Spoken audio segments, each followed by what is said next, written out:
So let us look into our lecture number 6 on atomic physics. ठीक है. So we'll continue our discussion on X-ray. In the last lecture we have started our discussion on the X-ray. हमने देखा था X-ray होती क्या है. What is X-ray? It is nothing but the electromagnetic wave of high energy or low wavelength or very high frequencies. ठीक है. So we have seen where the X-ray lies on the electromagnetic spectrum. ठीक है. And in the last lecture we have seen how the Röntgen has detected the X-ray, and then we have seen the production of the X-ray के अब there is a heating element. यहाँ पे you just accelerate the electron, and this electron is going to bombard with the with the targeted metal. उसके atom से bombard करता है, and then you will get the X-rays here. ठीक है. You will get the electromagnetic waves and which is called the X-rays here. ठीक है. तो we have seen the production of the X-rays, and then we have seen the nature and the properties of X-ray. Nature हमने देखा था. We have seen soft X-rays and the hard X-rays on the basis of their penetration power, ठीक है, which is further related with the wavelength. ठीक है. And then we have seen lately the properties of X-rays, जिसमें हमने जो important चीज़ देखी थी कि X-ray के बाकी सारी वेव प्रॉपर्टीज़ होती हैं, बट उसमें रिफ्रैक्शन नहीं होता. और रिफ्रैक्शन इसलिए नहीं होता क्योंकि रिफ्रैक्शन का मतलब क्या है कि आपकी जब लाइट वेव जो होगी when it enters into dense medium, optically dense medium होता है, तो वहाँ पे क्या है वो अपोज करती है उसके मूवमेंट को. ठीक है. तो that is going to interact with the atom and molecule. अब जब एक्सरे होती है ना, वो इतना हाई एनर्जी होती है तो आसपास के एटम और मॉलिक्यूल को पास ऑन करके निकल जाती है, उसको पता भी नहीं लगता. ठीक है. तो मतलब विजिबल लाइट में क्या होता था, विजिबल लाइट में आपकी जो वेवलेंथ होती थी that is almost resonating with the आपकी जो एटम्स की जो रेजोनेटिंग वेवलेंथ होती है. ठीक है. तो इन दैट जो हमारा विजिबल स्पेक्ट्रम में क्या होता था, दैट इंटरफेयर. ठीक है. विजिबल लाइट में हमारा जो ऑप्टिकल डेंसर मीडियम होता था उसके atoms is going to interfere, और जिसकी वजह से बेंडिंग हो जाती थी हमारी. ठीक है. रिफ्लेक्शन में. बट यहाँ पे क्या है वो इतना फास्ट निकलता है कि वन मीडियम से सेकेंड मीडियम में वो इतनी फास्ट निकलती है कि यहाँ पे आपका देखोगे कि आपका जो म्यू होता है जैसे नॉर्मल अपना जो म्यू होता है दैट इज़ ग्रेटर देन 1. ठीक है. हमारे नॉर्मल केसेस में for the visible light, but for the X-ray mu comes out to be less than 1. Mu हमारा लेस देन 1 होता है बिकॉज यहाँ पे इतना फास्ट निकलता है हमारे जो आपकी हाई एनर्जी होती है. ठीक है. तो जितनी देर में वो निकल जाती है और उतनी देर में एटम्स रिएक्ट कर पाते हैं. ठीक है. सो दैट्स वाई यहाँ पे it is not like behaving as a denser medium for the X-rays. ठीक है. तो there is no reflection happening in the X-rays. ठीक है. So that is a peculiar property in the X-rays. ठीक है. बाकी रेस्ट ऑफ द डिफ्रेक्शन होता है. Diffraction we are going to see in the Bragg's law in the next lecture. We are going to see the diffraction phenomena of the because of the X-rays. ठीक है. So this all we have studied in the last lecture. आज का जो lecture है हम लोग दो important चीज़ें पढ़ेंगे. We are going to see the x-ray spectra. ठीक है. कि when the x-ray is been emitted तो what kind of spectra it is been releasing. तो एक्सरे स्पेक्ट्रा में हम लोग टू काइंड ऑफ एक्सरेज पढ़ेंगे, which one is the characteristic x-ray, one is the continuous x-ray. ठीक है. तो characteristic as the name indicates it is related with a particular element, particular atom. ठीक है. जिस भी एलिमेंट पे आप स्ट्राइक कर रहे हैं उसकी पर्टिकुलर एक करेक्टरिस्टिक एक्सरेज है. ठीक है. It is unique for that particular atom. ठीक है. It is not same for all, it is unique for that particular atom. That's why the name indicates characteristics. It defines the characteristic of that particular targeted atom. ठीक है. Continuous X-ray is nothing but आपका continuous होगा, so there is no speciality in that. ठीक है. But the characteristic one which is related with each and every which is unique for each and every atom of an element. ठीक है. Then we are going to see in today's lecture Moseley's law देखेंगे, which is nothing but related with your characteristic X-ray only. ठीक है. So these two things we are going to see. So first we go into characteristic and continuous X-ray. First हम देख लेते हैं ये होता क्या है. Will just take a quick overview. फिर जब हम इसके डिटेल्स में जाएंगे it will be quite easy to visualize के हो क्या रहा होगा. ठीक है. तो बेसिकली हमारा क्या होता है, करेक्टरिस्टिक्स एक्सरे हमने देखा था, एटॉमिक कोलिजन देखा था. ठीक है. हमने देखा था यहाँ से when we have a high speed electron तो क्या करते हैं वो यहाँ पे जाके बम्बार्ड करते हैं. ठीक है. यहाँ पे हमारे these are the targeted atoms जिन पे बम्बार्ड करेंगे मेरे electrons, and then the x-ray will be high energy photon will be release which we call the X-rays.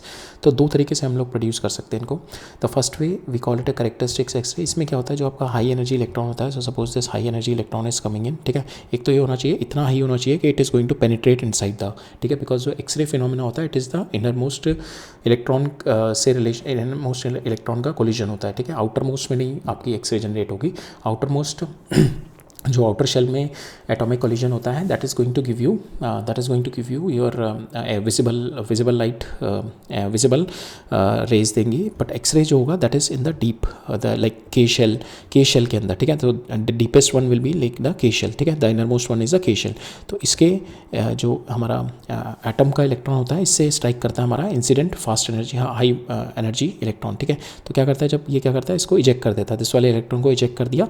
And फिर हमारा यहाँ से ये जो इंसिडेंट इलेक्ट्रॉन है दैट गॉट स्कैटर्ड, और यहाँ से ये इलेक्ट्रॉन इजेक्ट हो गया. जब ये इजेक्ट हो गया तो यहाँ मेरे स्पेस एम्प्टी हो गया. नाउ मेरे जो हाई एनर्जी में इलेक्ट्रॉन है they want to go into the smaller energy, then this L1 is going to go into this, ठीक है. ये तो या तो L1 से चला जाएगा या ये M से चला जाएगा. सो दैट वे दिस, जब ये L से चला जाएगा, L से ये इलेक्ट्रॉन चला जाएगा तो L में एम्प्टी स्पेस हो जाएगा, फिर ऊपर से कुछ आ जाएगा, फिर एम्प्टी स्पेस हो जाएगा, फिर ऊपर से एक इलेक्ट्रॉन आ जाएगा, फिर empty space. So this way एक discrete line of wavelength you will see के it is been emitting. It is not continuous because it is a discrete, ठीक है. बिकॉज द कंटिन्यूस कब होती है, जब आपका electron will be moving continuously, ठीक है. यहाँ से continuous, there is no like energy gaps. But यहाँ पे आप देखोगे यहाँ से यहाँ पे एनर्जी गैप है, तो it is not a continuous आपको स्पेक्ट्रम नहीं मिलेगा. It is like a discrete spectrum आपको मिलेगा, ठीक है. तो यहाँ पे this is what the characteristic X-rays when your high energy electron that strike the target metal like tungsten and knocks out the electron from the innermost K shell, ठीक है. So that is important, innermost K shell से then the electron in the higher shell like L और M में जो electron है they drop to fill this vacancy, ठीक है. अगर ये K L, अगर ये it is going to will see in the coming part in details कि अगर ये L से आ रहे हैं, L से अगर ये इलेक्ट्रॉन मेरा K में आ रहा है या M से मेरा K में आ रहा है, तो we name it with a different wavelength से हम लोग उसको रिप्रेजेंट करते हैं, ठीक है. So will see it in the coming lecture, but just to understand the phenomena कि क्या हो रहा है यहाँ पे, just to give you an idea so that when we are going to discuss in detail characteristics X-ray और bremsstrahlung, जिसको हम लोग ब्रेकिंग रेडिएशन और द कंटिन्यूस एक्सरे बोलते हैं, जब ये आप विजुलाइज कर पाओगे आगे, ठीक है. तो पहले केस में क्या हुआ, हमारा ये इंसिडेंट इलेक्ट्रॉन हमारे इनरमोस्ट इलेक्ट्रॉन से हिट किया, ठीक है. इसको इजेक्ट किया यहाँ पे और स्कैटर होकर बाहर निकल गया, ठीक है. और यहाँ पे जो इसका इजेक्शन है तो it's is been occupied by the electron in the higher energy shells, ठीक है. Now because of this energy gap between the inner shell in the is, ये जो एनर्जी गैप है, बिकॉज इनर शेल और second shell में क्या होता है, एनर्जी गैप इज बहुत हाई होता है. तो because of that the photon release of high energy which is an X-ray, ठीक है. तो दैट्स वाई हमारे को के शेल से ही निकालने को बोला गया, ताकि जो एनर्जी गैप हो वो बहुत हाई हो, ठीक है. एनर्जी गैप जितना हाई होगा उतना ही आपका हाई एनर्जी फोटोन निकलेगा, ठीक है. So that's why it is in the K shell. और ये जो के शेल का जो इलेक्ट्रॉन होता है, इसकी जो एनर्जी होती है दैट इज़ प्रोपोर्शनल टू आपका जो ये that is defined by the Z, ठीक है. जो आपका एटॉमिक नंबर होता है, जितना ज़्यादा जेड होगा, बिकॉज हमें पता है ना एनर्जी, हमने बोस एनर्जी में देखा था that is directly proportional to Z square by N square. तो एन जितना छोटा होगा, जितना क्लोज होगा, that is N is equal to 1, it is directly proportional to your Z square. तो के शेल का आप देखोगे it is directly proportional to your Z square. तो दैट इज द फिनोमिना, ये जो एनर्जी का गैप होगा फर्स्ट एनर्जी का के शेल का, that phenomena, that's why we said it is a characteristic of a particular individual metal, ठीक है. So that is why it is a characteristics X-rays, because it depends upon the atomic number के कितना ज़्यादा attraction है इसके साथ, ठीक है. बिकॉज जेड है यहाँ पे, तो अगर ये हाई वैल्यू ऑफ जेड है तो that means this will B, the well will B deep. अगर ये जेड की वैल्यू आई, अगर जेड की वैल्यू कम है तो well will not be weak. अगर जेड की वैल्यू और भी ज़्यादा है तो well will be further deep, ठीक है. तो it depends upon the Z, ठीक है, जितना आपका एनर्जी गैप होगा, ठीक है. So that is what the characteristic X-ray, जब हम डिस्कस करेंगे in the coming part of our lecture, characteristic X-ray जब डिस्कस करेंगे, then you visualize this thing कि एटम आ रहा है, इनरमोस्ट इलेक्ट्रॉन जो है के शेल में उसको स्ट्राइक कर रहा है, ठीक है. Second is the bremsstrahlung which we call the continuous x-ray, and इसको हम ब्रेकिंग रेडिएशन भी बोलते हैं. इसमें क्या हो रहा होता है कि आपका अब यहाँ से जब इलेक्ट्रॉन आपके जब यहाँ से बम्बार्ड हो रहे हैं एटम इसके ऊपर, तो जरूरी थोड़ा ना वो आपके इलेक्ट्रॉन को हिट ही करे और स्ट्राइक कर दें. तो ये तो यहाँ से भी निकल सकते हैं, ठीक है. तो हमारे जो इलेक्ट्रॉन होंगे, तो the electron can go up to this point, ठीक है, and then electron can go like this, electron because यहाँ पे पॉजिटिव है तो ये अपनी फास्ट मूविंग इलेक्ट्रॉन है, then it is going to get deviated from here, ठीक है. it is going to get deviated from here like this. तो ये if not, they are not going to hit, ठीक है. this high speed electron passes near the nucleus of the targeted atom. because of the positive charge of the nucleus, this abruptly slow down, ठीक है, एकदम से slow down हो जाते हैं because of the massive because of this abruptly slow down and deflect the electron, ठीक है। तो यहाँ से आएगा एकदम से डिफ्लेक्ट हो जाएगा इलेक्ट्रॉन, ठीक है, यहाँ से आएगा एकदम से डिफ्लेक्ट हो जाएगा electron. So when we see in the electron classical electrodynamics में क्या होता है, whenever there is an accelerating और डी एक्सेलरेटिंग चार्ज, तो ये जो एक्सेलरेशन और डी एक्सेलरेशन हो रहा है यहाँ पे, they will emit a radiation, ठीक है, दे विल कंटिन्यूसली, बिकॉज यहाँ पे एक्सलेट होता एक्सलेट होता रहा है और फिर यहाँ पे एकदम देखोगे it is going to change its direction, ठीक है, स्लो डाउन होकर एकदम चेंज कर देगा डायरेक्शन। तो ये डी एक्सलेट होगा, बहुत ज़्यादा डी एक्सलेशन हो जाएगा और then direction is going to get change, ठीक है। सो इन दिस एक्सलेशन और डी एक्सलेशन में क्या हो रहा है, इट इज़ गोइंग टू, जब चार्ज मेरा डी एक्सलेट होता है, it is going to emit radiation. Now this is the continuous, because यहाँ से कंटिन्यूस आता जा रहा है, it is a continuous acceleration हो रहा है पहले, फिर डी एक्सलेशन होकर फिर दोबारा से फिर एक्सलेट हो रहा है, ठीक है। सो हेयर यहाँ पे जो it is a continuous spectrum बनता है of the radiation of X-ray energy, ठीक है। हेयर इट इज़ कंटिन्यूस, यहाँ पे क्या हो रहा था, it is discrete because energy level यहाँ से ड्रॉप होकर आ रहा था। So this is what we call the breaking. अब इसके अंदर भी हमारी 3 बनती हैं, इफ यू सी कि अगर if it's going from inside, ये हमारा के शेल है, अगर ये के शेल के इनसाइड से जो जा रहा है मेरा इलेक्ट्रॉन, अगर के शेल के अंदर से जा रहा है जो बॉम्बार्डेड इलेक्ट्रॉन है, देन वी से कि इट इज़ दिस पार्ट, ये वाला जो पार्ट बन रहा है मेरा। So these are my continuous X-rays, ठीक है, these are continuous X-rays spectrum. और ये जो हम स्पाइक देख रहे हैं, these are the spikes of our characteristics X-rays, ठीक है। ये जो हम डिस्क्रीट स्पाइक्स देख रहे हैं ना यहाँ पे, तो these discrete spikes is because कि आपका इलेक्ट्रॉन बॉम्बार्ड हुआ and then the electron from the higher shell bombard करके इलेक्ट्रॉन ने इजेक्ट किया इनरमोस्ट शेल के इलेक्ट्रॉन को, और फिर हायर इलेक्ट्रॉन आके उसको हायर इलेक्ट्रॉन ने आके इट फिलअप, ठीक है, हायर इलेक्ट्रॉन ने यहाँ से आके it fill up this empty space, ठीक है, एंड लोअर एनर्जी में जो था, ठीक है। So this is the characteristic radiation. और हमारी ये वाली जो रेडिएशन होती है, दिस इज आर ब्रह्मस्ट्रोलॉन्ग और द ब्रेकिंग रेडिएशन और द कंटिन्यूस रेडिएशन, बिकॉज हमारा इलेक्ट्रॉन यहाँ से आ रहा है एंड इट्स गॉट डिवेटेड, ठीक है, एक्सेलेरेशन डी एक्सेलेरेशन हो रहा है यहाँ पे। तो अगर ये के से अंदर में जा रहा है तो दिस इज माई लोकेशन, ठीक है, ये because the energy here it is this one, ठीक है, दिस पोर्शन। अगर ये के से बाहर से जा रहा है then after this will be, ठीक है, this is my the other part, ठीक है, ये मेरा ये वाला है, ठीक है। जितना ये दूर से जाएगा, जितना दूर से जाएगा दैट मीन्स उतना ही ये डेविएशन कम होगा, उतनी ही कम एनर्जी का होगा, ठीक है, बिकॉज यहाँ पे क्या होगा आपका when it's going near to it, जितना ये क्लोज जाएगा इसके, जितना क्लोज से एकदम से ये डिफ्लेक्ट होगा, जितना क्लोज से जाएगा दैट मीन्स उतना हाईली एक्सीलरेट होगा और हाईली एकदम से स्टॉप होकर एकदम से डेविएशन होगा। तो इन दैट केस जितना क्लोज से जाएगा उतनी ज़्यादा उसमें एनर्जी होगी, हाईएस्ट एनर्जी होगा। हाईएस्ट एनर्जी का मतलब लोएस्ट वेवलेंथ का होगा, ठीक है, that is a lowest wavelength. तो यहाँ पे फॉर डिफरेंट एलिमेंट आपके डिफरेंट लोअर स्टेट्स होती हैं, लोअर ये कटिंग वेवलेंथ होती है, that is what we are going to see cut off wavelength, ठीक है। So this is one the for the highest one, ठीक है, and then it is going, then this one is the medium one, this one is the medium one, this one is the medium energy, ठीक है, this one is the medium energy के when it is going, जब ये थोड़ा when the incident electron is at some impact parameter away from it, ठीक है। और ये वाला होगा जितना दूर हो जाएगा that is having a least energy, ठीक है, इसका that is having a lowest energy continuous X-rays, ठीक है। सो दिस पोर्शन, ये वाला जो पोर्शन होगा हाईएस्ट एनर्जी का, दिस वन, ठीक है, देन मीडियम एनर्जी का आपका ये वाला हो जाएगा and then this one we your lowest energy state, ठीक है, this one is a continuous lowest energy. और इसके अंदर ये जो स्पाइक्स आएंगे, this spikes you are getting it कि अगर यहाँ से नॉकआउट हो रहा है जो भी इलेक्ट्रॉन, ठीक है, उसकी वजह से जो आ रही है, ठीक है। So these are the two x-rays that we are having. So अब इन दोनों एक्सरेज को we are going to go deep into it to understand, ठीक है। सो एक्सरे जो as we have seen characteristic x-ray होता है, these are the spectral fingerprints of an atom, ठीक है, हर एक इंडिविजुअल एटम के स्पेक्ट्रल फिंगरप्रिंट है। Unlike the continuous x-ray in the background which is bremsstrahlung produce by the slow down of the electron, जैसे आ रहे होते हैं एकदम से स्लो डाउन होकर डेविएट हो जाते हैं। So instead of that the characteristics X-ray emission is specific to discrete wavelength हमारी निकलती है, that are unique to the target metal, ठीक है, that are unique to the target metal. Why? Because हमारा जो एनर्जी गैप होता है that depends upon your Z, ठीक है, that depends upon your Z, right.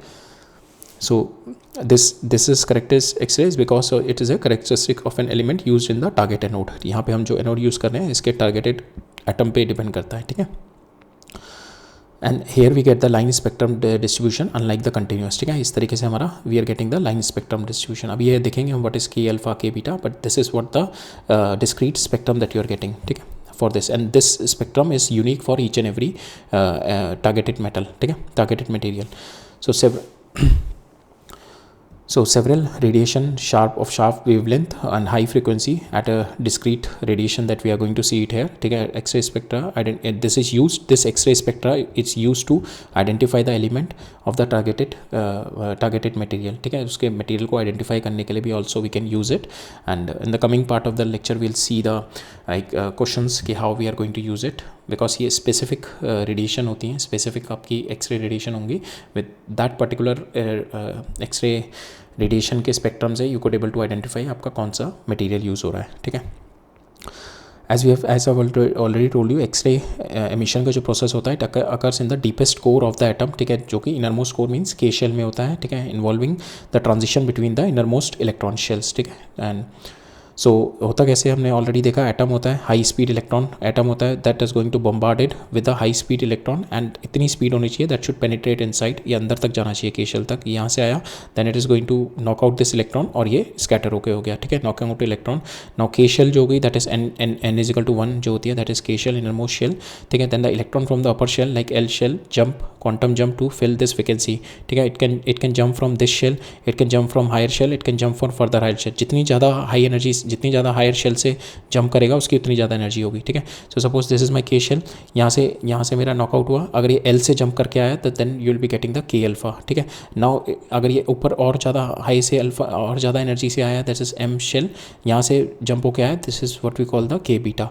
That means ये वाला एनर्जी गैप ज़्यादा है, this energy gap is more. ठीक है, when this energy gap is more तो lambda will be minimum here. ठीक है, इसकी लैम्डा और कम हो जाएगी. ठीक है, so during this transition it radiates energy and this frequency that radiation frequency का जो हमारा दैट इज जो फोटोन होता है दैट इज द एक्सरे. ठीक है,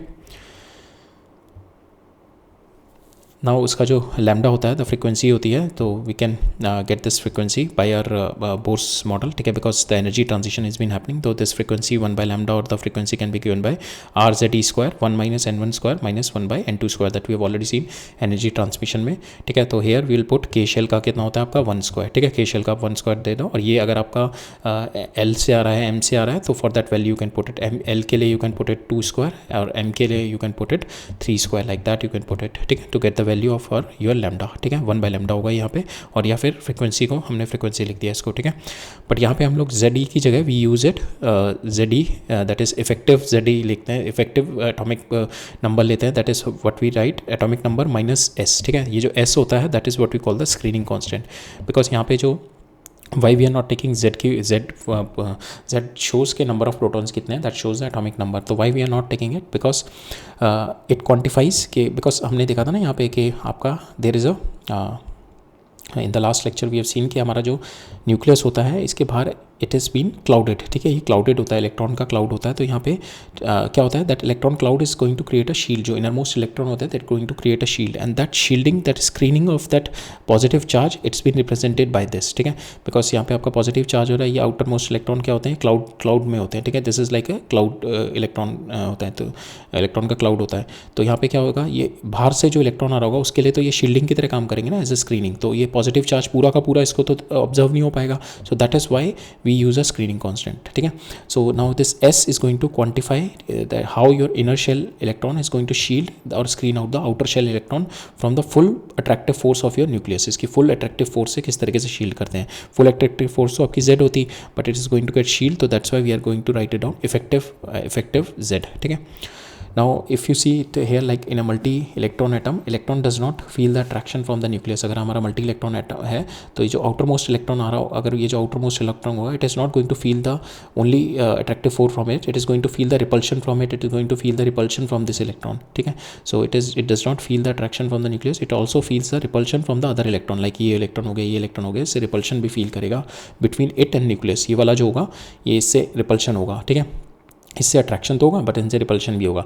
now this repulsion cancel some of the positive nuclear charge making the outer electron feel the weaker net attraction. ठीक है, जितना आउटर मोस्ट में होगा उतने अंदर इलेक्ट्रॉन होंगे, उतना उसका स्क्रीनिंग इफेक्ट जो होगा वो ज़्यादा हो जाएगा. ठीक है, so that is why we write here Z E की जगह वी पुट इट ये जेड की जगह we put it Z effective रखते हैं हम लोग यहाँ पे. ठीक है, now we have already seen कि जैसे हमारा यहाँ से नॉकआउट हो जाता है आपका, so once it got knockout from here then the electron from the higher orbit is going to jump into this empty space, and then the x-ray और high energy photon will be release and this high energy photon is x-ray, ठीक है। And now जब ये यहाँ से गिर गया इधर आ गया तो ये अपनी वैकेंसी कर देगा, अब इसकी वैकेंसी कोई हायर से फिर से कोई फिलअप करेगा, ठीक है, that is been filled by, तो ये पहले एल से गिर के के में आया और फिर एल की जो वैकेंसी होगी वो कोई एम शेल का फिलअप करेगा, ठीक है। देन द फिर से एक और एमिशन होगा फोटोन का, ठीक है, of different frequency, but lesser frequency होगी उसकी, ठीक है, but it will be in X-ray में रेंज में आएगी उसकी, ठीक है। देन एल से गिरेगा वो एम में, ठीक है, फिर then this transition will reach, फिर एल से फर्दर जो हायर एनर्जी शेल होगा फिर वहाँ से गिरेगा। So this transition till the outer shell are reach, ठीक है, जब तक ये आउटर शेल तक नहीं पहुँच जाता this transition is going to get happen, ठीक है। And we are going to see this emission of the spectral lines, like this spectral line it is been happening, this transition we are going to see it here, ठीक है। So here we'll see this phenomena in this. So for instance आपका K series से निकला, यहाँ पे empty हुआ, ठीक है, यहाँ से empty हुआ, अगर आपका यहाँ से एल से n इजिकल टू 2 से गिरा तो वी कॉल इट के अल्फा, ठीक है, n इजिकल टू 2 से गिरा वी कॉल इट के अल्फा, अगर n इजिकल टू 3 m से गिरा वी कॉल इट अ के बीटा, लेकिन यहाँ पे आपका नॉकआउट होना चाहिए इलेक्ट्रॉन फ्रॉम द के, ठीक है, तो वी कॉल इट अ के सीरीज। अगर आपका यहाँ से गिर रहा है that is your K beta, अगर आपका यहाँ से गिर रहा है that is K n equal to 4 से that is your K delta, ठीक है। सो इफ़ यू सी कि आपकी के डेल्टा की value is the maximum, that is the maximum, तो सबसे छोटा जो लैम्डा होगा वो के डेल्टा का होगा, के डेल्टा का। तो अगर हम ये स्पाइक्स देखें, if you see this spikes, तो सबसे छोटा लैम्डा विल बी हेयर, ठीक है, लैम्डा और इंटेंसिटी के बीच में अगर हम देखें तो सबसे छोटा जो होगा that is if you take this blue one, अगर मैं कर्व लूँ, ठीक है, इसमें अगर मैं ये वाली डिस्क्रीट वेवलेंथ को एनालाइज करूँ तो इसके अंदर ये वाली जो वेवलेंथ होगी that if you take these are all K, अगर ये मेरी सारी के हैं, ये चारों मेरी के हैं, तो इसमें जो मिनिमम वाली होगी that minimum lambda will B for this के डेल्टा की जो होगी वो वाली होगी। देन ये आपकी हो जाएगी के गामा, देन ये हो जाएगी के बीटा और ये लास्ट वाली हो जाएगी आपकी के अल्फा, ठीक है। तो in this that's how your energy, these are the energy of your photons, ठीक है, कि कौन से ऑर्बिट से electron will going to de-excite into this K one. अगर आपका वो नॉकआउट होता है एल सीरीज से, ठीक है, देन अगर आपका एम से गिरता है तो we call it L alpha, then we L beta, then L gamma, ठीक है। अगर आपका और नहीं आपका इनिशियली तो सॉरी आपका नॉकआउट जो इलेक्ट्रॉन होगा फास्ट मूविंग, तो नॉकआउट तो यहीं से करेगा, बट यहाँ से आपका फिलअप हो गया सपोज ये, ठीक है, अब यहाँ पे एम्प्टी स्पेस हो गया, अब उसको कौन फिलअप करेगा, या तो वो एम से शेल से करेगा या वो एन से करेगा या फिर वो फर्दर डेल्टा से करेगा, ठीक है। नाउ जिससे भी करेगा then corresponding wavelength that you are going to give, this is what we call the L series, ठीक है।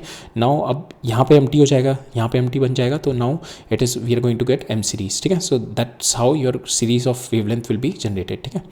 So K series is the transition from the outermost shell to the K, ठीक है, from the outermost shell to the K, that is K alpha, K beta, K gamma and K delta, ठीक है।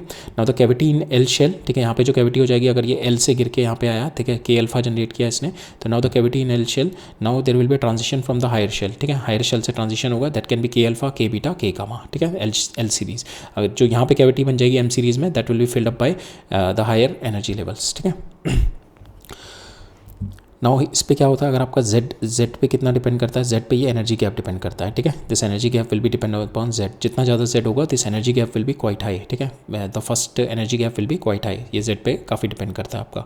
तो अगर आपका for different metal for different आपके material होगा तो then your energy gap will be different and you will be get a unique spectral lines, discrete lines जो मिलेंगी आपको, दैट विल बी यूनिक, ये जो आपको इस तरीके से लाइन मिल रही है, so that is these are the unique line, ठीक है। अगर आपने यहाँ पे for suppose this is your Z dash, ठीक है, this blue line is for the Z dash आपका ये for your atomic number. Now if you are having the Z, ठीक है, आपने Z ले लिया, then if you see it is got shifted here, ठीक है, now it is got shifted hair, तो यहाँ पे जो मेरा ये वाला है दैट मीन्स आपके जो लैम्डा है यहाँ पे अगर जो मिनिमम वेवलेंथ है इसकी ज़्यादा है, ठीक है, इसकी ज़्यादा वेवलेंथ है, दैट मीन्स इसका Z ज़्यादा होगा, बिकॉज यहाँ पे क्या होगा, अगर मिनिमम वेवलेंथ देखो, इसकी वेवलेंथ मिनिमम कितनी है, ये वाली, ठीक है, इसकी जो ये Z डैश वाला है मेरा, Z डैश एटॉमिक नंबर वाला है, ठीक है, तो इसकी मिनिमम वेवलेंथ ये है, बट मैंने क्या किया, एक और का स्पेक्ट्रम निकाला विच इज़ माई Z, ठीक है, Z का मैंने स्पेक्ट्रम निकाला, उसकी मेरी मिनिमम वेवलेंथ ये है, मिनिमम वेवलेंथ का मतलब मेरा एनर्जी जो L K ये सारी K है, ठीक है, these are all the K, ठीक है, that is these are all the K series transition. तो मेरा जो K सीरीज ट्रांजिशन हुआ है, जो फर्स्ट वन हुआ है जो मेरा है मिनिमम वेवलेंथ, मिनिमम और K नहीं लो आप, ये ले लो K ले लो, L ले लो, M ले लो, ठीक है। तो ये जो मिनिमम वेवलेंथ है इफ़ यू सी, इसके अंदर सबसे ज़्यादा मेरा एनर्जी गैप है, ठीक है, एनर्जी गैप ज़्यादा का मतलब ये वाला गैप ज़्यादा हो गया, ठीक है, एनर्जी गैप ज़्यादा का मतलब ये वाला गैप ज़्यादा हो गया, ये वाला गैप ज़्यादा हो गया मीन्स कि आपका जो Z है दैट इज़ हायर, ठीक है, Z इज़ हायर। तो इसमें हम देखेंगे कि हमारा Z for this black one is higher than this Z dash, ठीक है, that's why it got shifted here, ठीक है, बिकॉज Z डैश जितना आपका बड़ा होगा उसका आपका एनर्जी लेवल होगा E2 - E1। सो हमारा E1 क्या होता है आपका, En जो हमारा होता था that is E1 into Z²/n² होता था ना, ठीक है, that is the Bohr's atomic Bohr's transition, जो एनर्जी ट्रांजिशन हमारा फॉर्मूला होता है दैट इज़ -13.6 Z²/n² होता है, ठीक है. So that's how you can write it down. तो यहाँ पे ये E1 हो गई हमारी E1, ठीक है, E1 हम इसे लिख सकते हैं. तो यहाँ पे डायरेक्टली पोर्शन टू Z² होता है, और 1 और 2 अगर हम ले लें पास के इनर मोस्ट n ले लें, तो इन दैट Z की वैल्यू पे बहुत डिपेंड करता है ये एनर्जी गैप, ठीक है. ये एनर्जी गैप Z की वैल्यू पे बहुत डिपेंड करेगा, ठीक है. तो जितना ज़्यादा Z होगा, higher Z means higher energy gap, higher energy gap means कि आपका जो ये ग्राफ होगा that will be shifted toward left, ठीक है. ये लैम्डा मिनिमम की तरफ, इधर की तरफ शिफ्ट कर जाएगा, ठीक है. So if we see it here, the sharp peak are these sharp peak are the characteristic X-rays, ठीक है. The स्पेक्ट्रम दिस इसको बोला जाता है, हम करेक्टरिस्टिक स्पेक्ट्रम बोला जाता है, ठीक है. These are called the characteristic line that depends upon the targeted metal, not on the how much, that depends upon the targeted metal. ये टारगेटेड मेटल पे डिपेंड करती है, डज नॉट डिपेंड अपॉन कि आपके बम्बार्डेड कितना fast अपने electron को bombard किया, does not depend on that. So it is different for different material, ठीक है. It is different curve for the different material. Now यहाँ पे होता है अगर x-ray only when the collision is been happening then you will be getting only the discrete characteristic spectrum मिल रहा होता. बट यहाँ पे क्या होगा कि जितने भी आपके इलेक्ट्रॉन होंगे हर बार थोड़ा ना वो इजेक्ट कर रहे होंगे, they are going to pass through also, ठीक है. हमने देखा था they are going to pass through also. तो rest of the time majority of the electron is pass through without collision and they are going to produce the continuous X-rays, ठीक है, which is the ब्रमस्ट्रॉलोंग और the breaking से जो हमारे X-rays produce हो रहे होंगे, ठीक है. सो ऑलवेज जब भी आप देखोगे you will always have both the phenomena, characteristics और कंटिन्यूस फिनोमेना आपको साथ साथ मिलेंगे. ऐसा नहीं आपको करेक्टरिस्टिक फिनोमेना सेपरेट मिलेगा और कंटिन्यूस सेपरेट मिलेगा, दोनों फिनोमेना साथ साथ चल रहे होते हैं, ठीक है.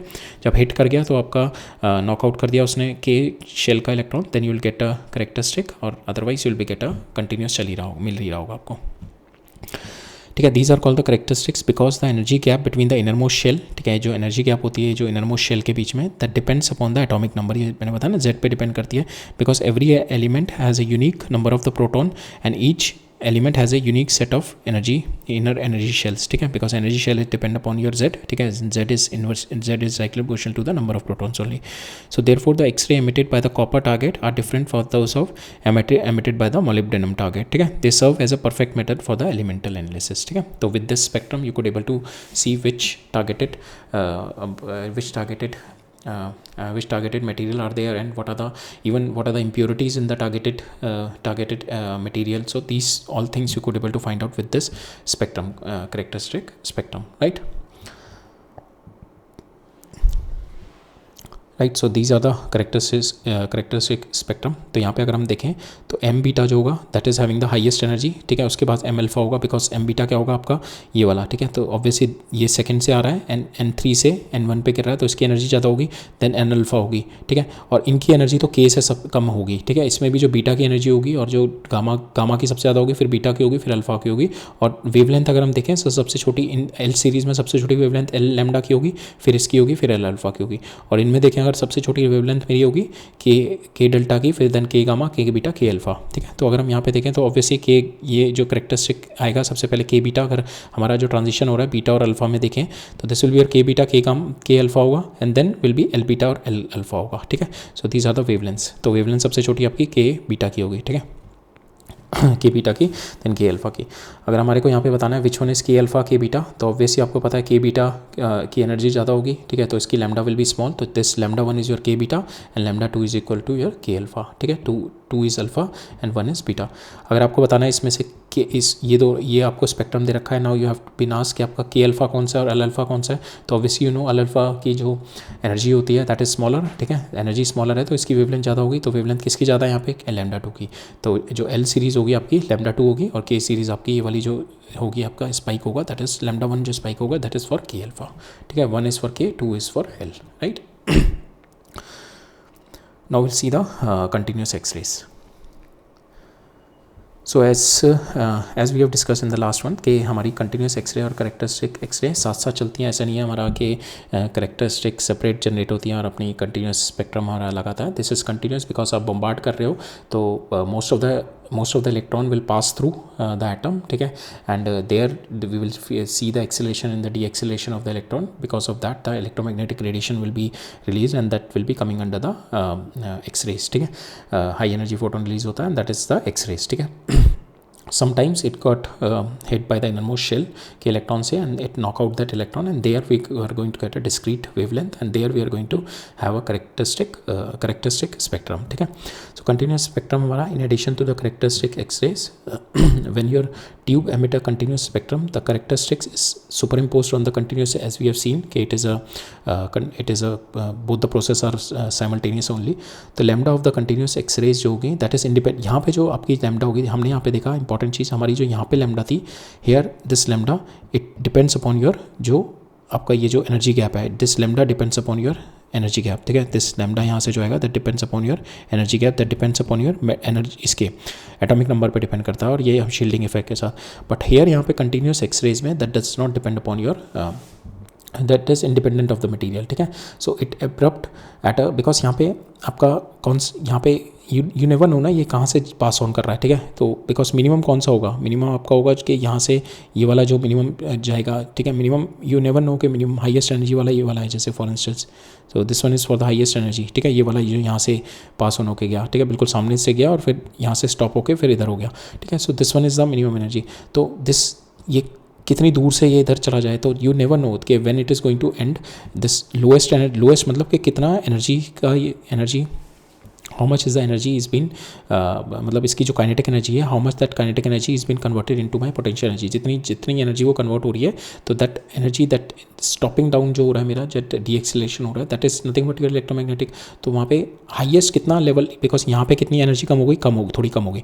यहाँ पे एनर्जी थोड़ी और ज़्यादा कम होगी, यहाँ पे एनर्जी सबसे ज़्यादा कम होगी. सो दिस यहाँ पे जो लैम्डा होगा दैट डिपेंड्स अपॉन आपका कितना फास्ट यहाँ से इलेक्ट्रॉन आ रहा है, ठीक है. तो यहाँ पे जो इलेक्ट्रॉन आएगा वो फास्ट इलेक्ट्रॉन होगा वो निकल जाएगा, ठीक है. यहाँ से और भी फास्ट इलेक्ट्रॉन आ रहा होगा सेम फास्ट से और यहाँ पे इसका इम्पैक्ट थोड़ा कम होगा तो यहाँ पे जो काइनेटिक एनर्जी होगी कम रिड्यूस होगी. सबसे ज़्यादा जो रिड्यूस होगी काइनेटिक एनर्जी यहाँ पे आके रिड्यूस होगी. सो सबसे ज़्यादा डी एक्सेलरेशन यहाँ पे होगा और यहाँ से जो निकलेगा सबसे ज़्यादा डी एक्सेलरेशन मेरा इस वाले पे होगा. इस पे सबसे ज़्यादा डी एक्सेलरेशन होगा दैट मीन्स आपका यहाँ पे सबसे ज़्यादा आपका एनर्जी गैप आएगा एनर्जी यहाँ पे आपकी सबसे ज़्यादा एनर्जी होगी और because of that high energy you will be getting the lowest lambda, ठीक है. सो हेयर यहाँ पे किस पे डिपेंड कर रहा है आपका velocity of your electron. Velocity of electron किस पे डिपेंड करती है आपकी वोल्टेज, कितनी वोल्टेज से आपने उसको एक्सेलरेट किया हुआ है, ठीक है. So that's why here it depends upon it does not depend upon your independent it is independent of material but it depends upon the कि how much voltage that you have given, ठीक है. तो आपकी जो continuous X-rays होती हैं उसकी जो लैम्डा मिनिमम होती है दैट डिपेंड्स ये जो लैम्डा मिनिमम आएगी यहाँ पे.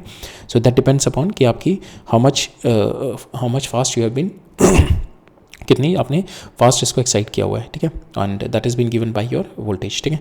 तो आपकी जितनी ज़्यादा वोल्टेज होगी उतना आपका लैम्डा विल बी मिनिमम क्योंकि जितनी ज़्यादा वोल्टेज उतनी ज़्यादा उसमें एनर्जी होगी. जितनी ज़्यादा एनर्जी होगी वो उतना क्लोज तक जाके बिल्कुल एनर्जी रिलीज़ करके और जाएगा, ठीक है. उतना क्लोज तक जाएगा वो, ठीक है.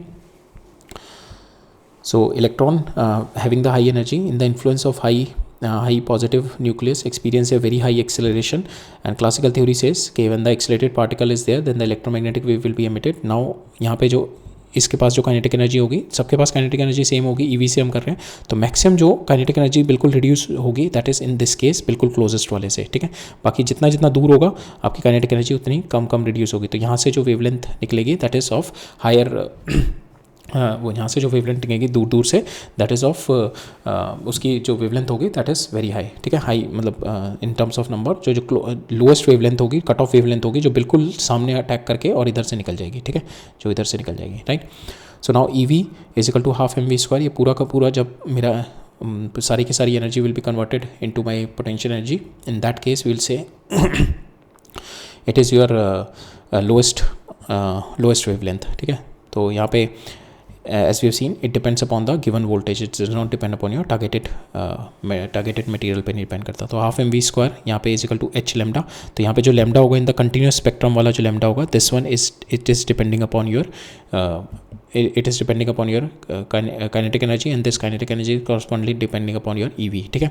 Now lambda c आपका आ जाएगा यहाँ से, if you put this value, E की वैल्यू डाल दो, M की वैल्यू डाल दो, तो ये lambda c comes out to be equal to 1 divided by V, ठीक है.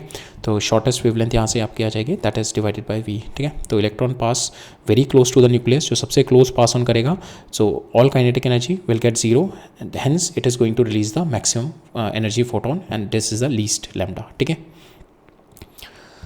So here if you see कि जितना आपकी वेवलेंथ, जितना आपकी एनर्जी बढ़ती जाएगी, उतनी छोटी छोटी आपकी wavelength will be moving towards in this direction, ठीक है. बिकॉज जितनी ज़्यादा वोल्टेज होगी उतनी कम आपकी जो वेवलेंथ होगी, that will B shortest, because जितनी ज़्यादा आपकी वोल्टेज होगी उतना ज़्यादा काइनेटिक एनर्जी होगी, जितनी ज़्यादा काइनेटिक एनर्जी होगी उतना पास जाके जितनी ज़्यादा काइनेटिक एनर्जी होगी तो उतनी ज़्यादा एनर्जी लूज़ करेगा. सपोज काइनेटिक एनर्जी यहाँ पे 100 EV है, तो ये पूरी की पूरी लूज़ करेगा 100 EV, तो that means it is going to release. अगर यहाँ पे 50 EV है तो 50 EV लूज़ करके, यहाँ पे अगर ये 50 EV का इलेक्ट्रॉन आ रहा है तो 50 EV लूज़ करके then it is going to get deflected है.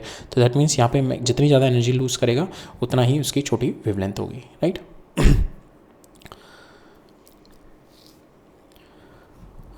Will see a question on to it. So यहाँ पे क्या है हमारा, when a 0.5 angstrom X ray strike a material, a photoelectron from the K shell are observed to be move in a circle of radius. तो इतना मेरा angstrom का मैंने एक्सरे स्ट्राइक किया ऑन द मटेरियल, तो जो मेरे फोटो इलेक्ट्रॉन थे in the K shell that observe to be move in a circle of radius this much in the magnetic field this much. तो दैट मीन्स ये इस पहले इसने हाई स्पीड जो एक्सरे है इसने इसको नॉकआउट किया, and then it started moving. Knockout होने के बाद ये the electron will be started moving in a radius of this much of magnetic field this much, ठीक है. And this magnetic field is perpendicular, that's why it has been rotating in the circle. Magnetic force is giving the centripetal acceleration, and then centripetal force जो दे रहा है magnetic force दे रहा है हमारा.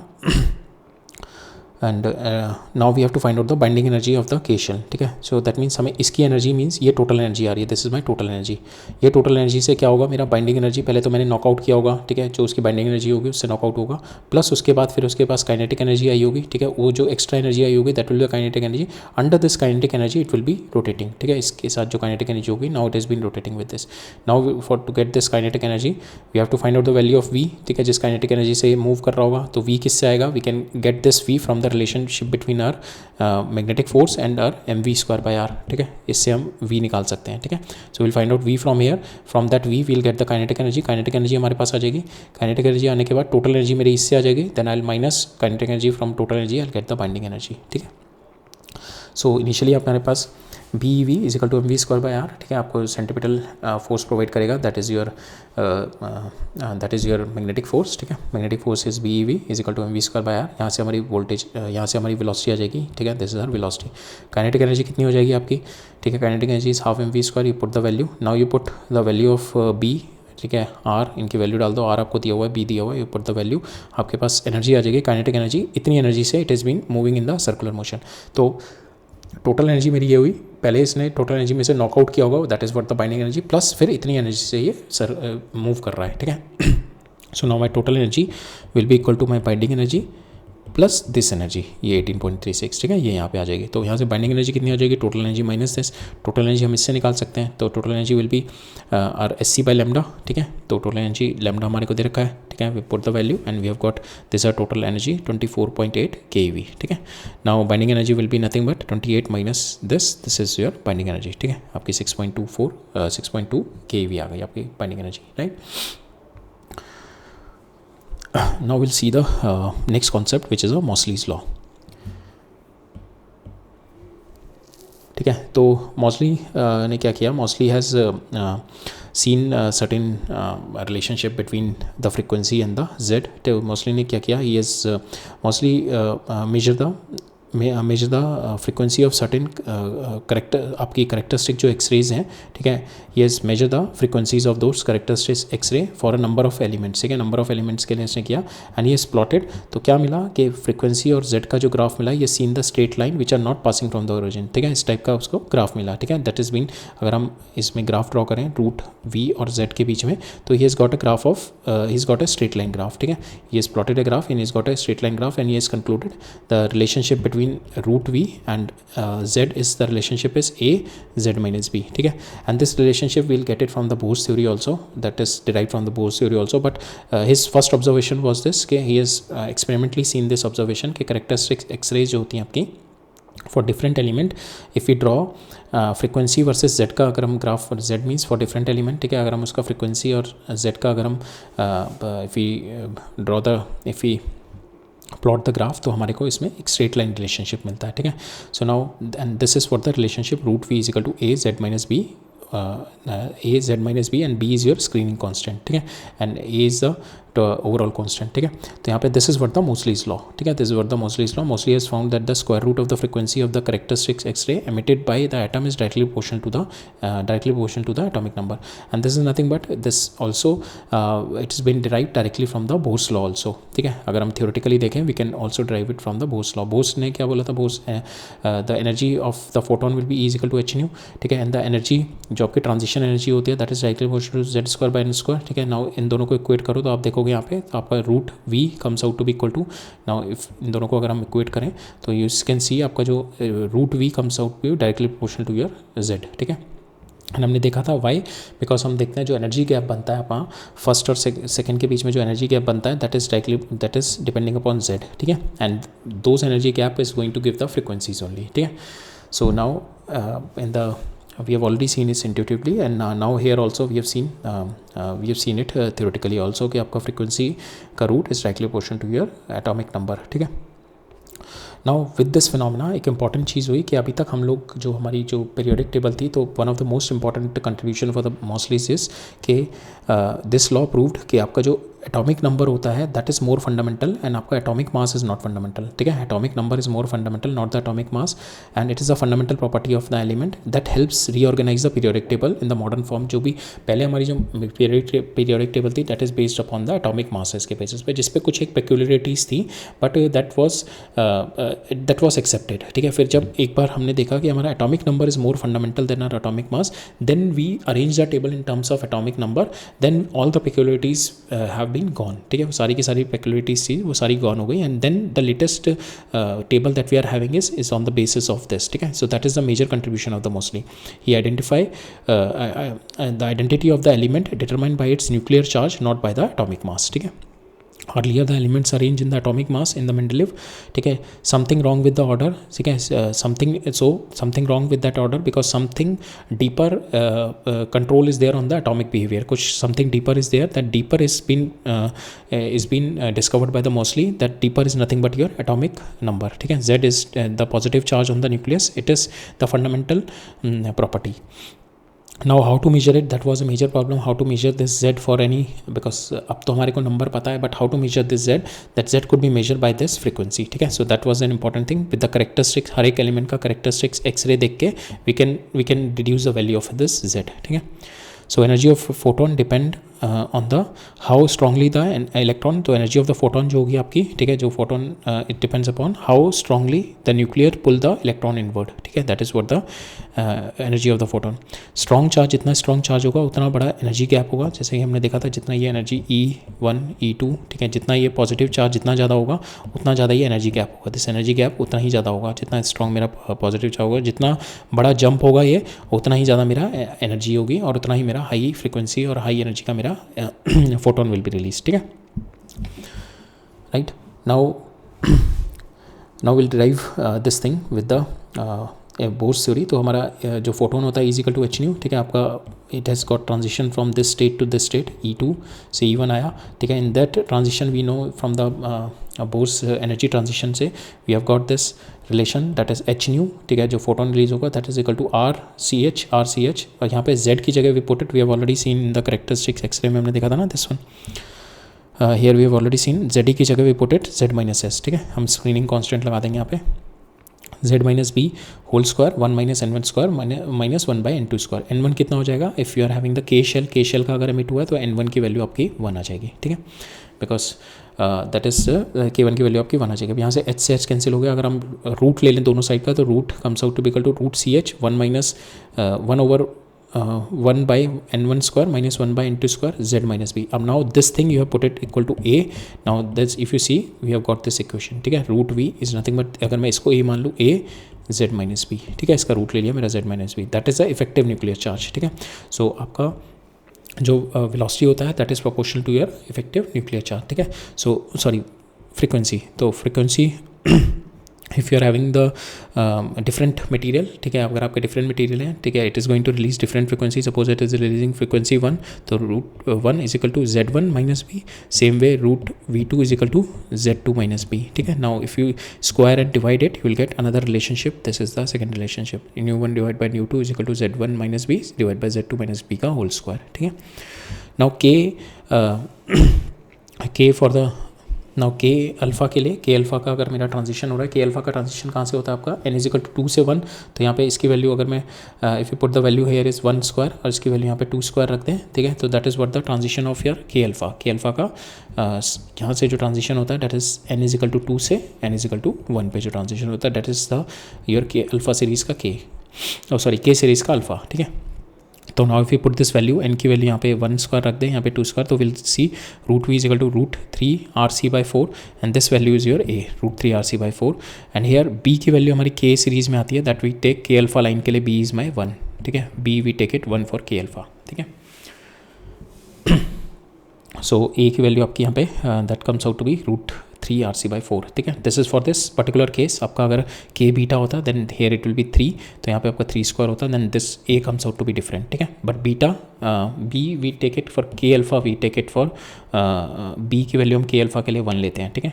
For the other K beta के लिए it must be mention to you. अगर आपको के अल्फा लाइन दे रखी है then you take B is equal to 1, ठीक है. नाउ इसको देखते हैं कंपेयर Z1 एंड Z2. अगर आपको ये ग्राफ दे रखा है आपका करेक्टरिस्टिक और कंटिन्यूस एक्सरेज का, we have to compare Z1 and Z2. तो यहाँ पे अगर आप देखो आपका के अल्फा दे रखा है दोनों का, तो के अल्फा मेरा इसका कम है, दैट मीन्स यहाँ पे एनर्जी ट्रांजिशन जो हुआ है 2 से 1 में, तो दैट इज़ मोर, ठीक है. अगर ये मेरा इस वाले का Z1 का, ठीक है, ये मेरा Z1 का ट्रांजिशन है, ठीक है. Z1 का Z2 का क्या होगा, ये और ये वाला होगा, ठीक है, क्योंकि यहाँ पे एनर्जी ट्रांजिशन कम है बिकॉज लैम्डा इज मोर, ठीक है. तो मेरे को यहाँ पे क्या बताना है, we have to tell which one is having the higher atomic number. So Z1 is having the higher atomic number, ठीक है. Z1 is having the higher atomic number, right.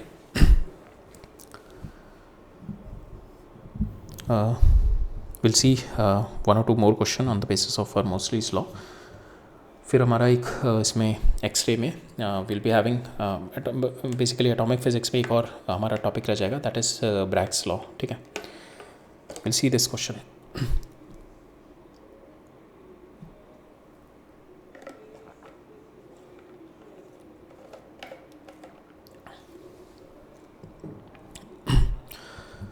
सो यहाँ पे क्या दे रखा है. So an X ray tube of copper target is found to be emitting the lines other than those due to the copper, ठीक है. K alpha line for the copper is been given, उसकी wavelength ये है, but इसके अंदर क्या है, कुछ इम्प्योरिटीज़ हैं, impurities is there in this material, तो जिसकी वजह से डिफरेंट अल्फा लाइन्स दिख रही हैं, के अल्फा लाइन्स दिख रही हैं आपको for the wavelength this and this, ठीक है. Now we have to find out कि ये दोनों जो इम्प्योरिटीज़ जो ये वेवलेंथ निकल रही हैं, व्हाट आर दिस इम्प्योरिटीज़ का जेड नंबर क्या है, कौन सी इम्प्योरिटीज़ है. तो you can easily find out this. हमारे को पता है 1 by lambda is equal to this 1 by lambda RCH, ठीक है. 1 by lambda is equal to R Z minus 1, ठीक है. के अल्फा के लिए हमने Z माइनस बी की वैल्यू 1 डाल दी, 1 by 1 square minus 1 by 2 square, ठीक है.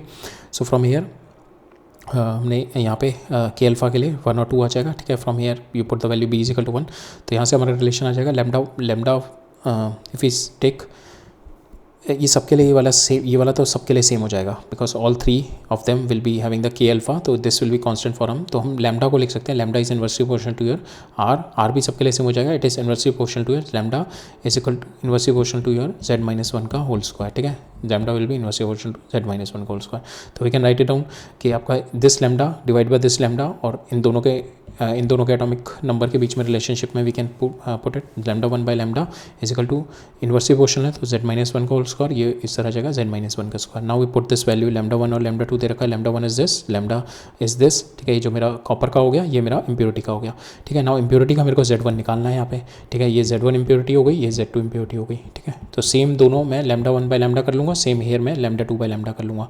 यहाँ पे Z2 इम्प्योरिटी के लिए ये वाली लैम्डा पुट करेंगे, ठीक है. Lambda 2 will be this one, ठीक है. तो यहाँ पे लैम्डा 1 डाल दिया हमने, लैम्डा 2 डाल दिया.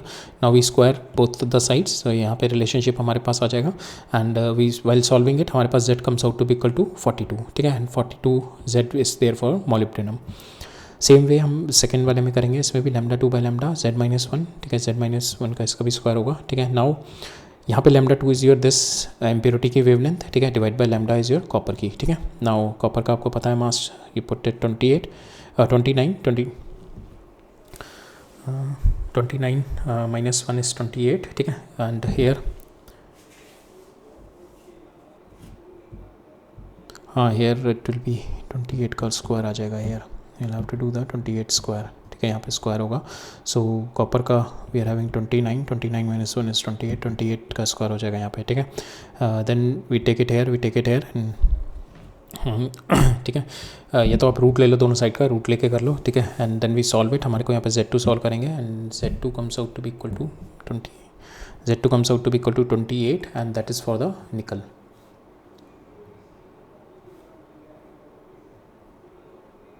ठीक है, इसको सॉल्व करेंगे. हमारा z2 comes out to be for the nickel. तो हमारे पास इम्प्योरिटीज़ कौन कौन सी आ गई? We have got the impurities of molybdenum and the nickel. तो these are the 2 impurities we are having. ठीक है, nickel and molybdenum, right. Now एक नेक्स्ट क्वेश्चन देख लेते हैं. तो यहाँ पे क्या कह रहा है मेरा, K absorption edge of an unknown element, जिसका ही दे रखा है. के एब्जॉर्प्शन एज का मतलब का आपका कि it is been following from, if you are having the Moseley's law, K series का हमारा दे रखा है. तो एब्जॉर्प्शन ये के एब्जॉर्प्शन एज का मतलब का आपका इन्फिनिटी, एन जो है आपका इन्फिनिटी से है. ठीक है, दिस एन की वैल्यू इन्फिनिटी से एन इज इक्वल टू 1 पे फॉल डाउन हो रहा है. जो उसके अंदर जो वेवलेंथ मिल रही है हमारी, दिस इज माई वेवलेंथ. ठीक है, तो we can put the value R 1 by lambda is equal to RZ-1. ठीक है, बिकॉज के है, के के लिए स्क्रीनिंग कॉन्स्टेंट बी की value 1 square, 1/1 square minus 1 by N की वैल्यू इन्फिनिटी डालेंगे यहाँ पे. ठीक है, एब्जॉर्प्शन एज में से इन्फिनिटी आ जाएगी. तो इन्फिनिटी से दिस विल बी 0, ये 1 आ जाएगा. तो आपका यहाँ से लैम्डा हमारे को गिवन है, तो यहाँ से आपका z आ जाएगा. ठीक है, तो z comes out to be equal to your this value. ठीक है, 1 plus root of 1 divide by lambda R. ठीक है, लैम्डा की वैल्यू आप डाल दो, आर की वैल्यू आप डाल दो एंड राइट पर कॉन्स्टेंट +1 कर दो. You'll get z comes out to be equal to 74 and which is your tungsten का आपका एलिमेंट आ गया यहाँ पे. Now we have to find out the average wavelength of K alpha, K beta and K gamma. ठीक है, तो के अल्फा के लिए क्या हो जाएगा आपका, आर आपको z मिल गया. ठीक है, तो RZ-1 और के अल्फा के लिए ये 1 स्क्वायर होगा, और अल्फा के लिए आपका के लिए that is from the 2, beta के लिए आपका 3 से फॉल डाउन होगा, और गामा के लिए आपका 4 square n is equal to 4 से फॉल डाउन होगा. ठीक है, तो from there you can get the values of your lambdas. ठीक है, तो तीनों हमारी लैम्डा आ जाएगी यहाँ से. लास्ट है, if the 100 electron volt electron strike the target of this element, what is the minimum wavelength. तो मिनिमम वेवलेंथ अगर हमें निकालनी है, that is the continuous spectrum वाले से निकालते हैं. ठीक है, because it is will get it from the continuous spectrum वाले से, बिकॉज यहाँ से हमारे को जो के अल्फा मिलेगी दैट इज़ डिस्क्रीट 1. अगर आपको मिनिमम निकालनी है तो you get it from the continuous spectra. उसमें क्या होता था हमारा लैम्डा, हमने देखा था lambda is equal to SC/E. ठीक है, एंड SC की वैल्यू आप डाल दो यहाँ पे. SC की nothing but is your 12431 divide by energy, that is your 100 eV. ठीक है, वी पुट दिस वैल्यू. आपके पास मिनिमम जो कट ऑफ वेवलेंथ आ जाएगी, बिल्कुल minimum comes out to be 124.3. ठीक है, this wavelength is this wavelength जो हम डिस्कस करते हैं ना, दिस वन. ठीक है, ये वाली मिनिमम वेवलेंथ आ जाएगी जो हम यहाँ पे देख रहे थे ना. कंटिन्यूस में जो मिनिमम वेवलेंथ होती है दैट डिपेंड्स अपॉन योर आपका जो कितने पोटेंशियल से आप कितने पोटेंशियल से आप एनर्जाइज कर रहे हो अपने इलेक्ट्रॉन को. ठीक है, so that is the minimum wavelength आ गई हमारे यहाँ से. ठीक है, so that's all for today. अब हमारा इसमें टॉपिक में, हमारा इस एटॉमिक फिजिक्स में एक टॉपिक रह गया which is our Bragg's law. ठीक है, तो ब्रैग्स लॉ देखेंगे नेक्स्ट लेक्चर में, and then we will have some questions, will do some advance question on our atomic physics. ठीक है, देन एटॉमिक फिजिक्स के साथ, इसके साथ हमारा atomic physics is done. Then will start our nuclear physics start करेंगे अब. ठीक है, will go into the nucleus के अंदर जाएंगे. हम बाहर से आ रहे हैं, पहले हमने बार की चीज़ें देख ली मॉडर्न फिजिक्स में. फोटोन के बारे में पढ़ लिया, लाइट के बारे में पढ़ लिया, उसका डुअल नेचर देख लिया, फिर मैटर का देखा डुअल नेचर, फिर मैटर के डुअल नेचर से हमने फिर एटम का स्ट्रक्चर को समझना शुरू किया कि किस तरीके से इलेक्ट्रॉन प्लेस्ड है. ठीक है, इलेक्ट्रॉन का कॉन्फ़िगरेशन हमने समझा किस तरीके से प्लेस्ड है. वो सारा समझने के बाद हमने एटॉमिक स्ट्रक्चर पूरा का समझने के बाद हम और अंदर जाएंगे. We are going to study from the next chapter we are going to study कि न्यूक्लियस के अंदर क्या होता है फिर. ठीक है, so we'll meet up in the next lecture. Bragg's law देखेंगे, right? All right, thank you.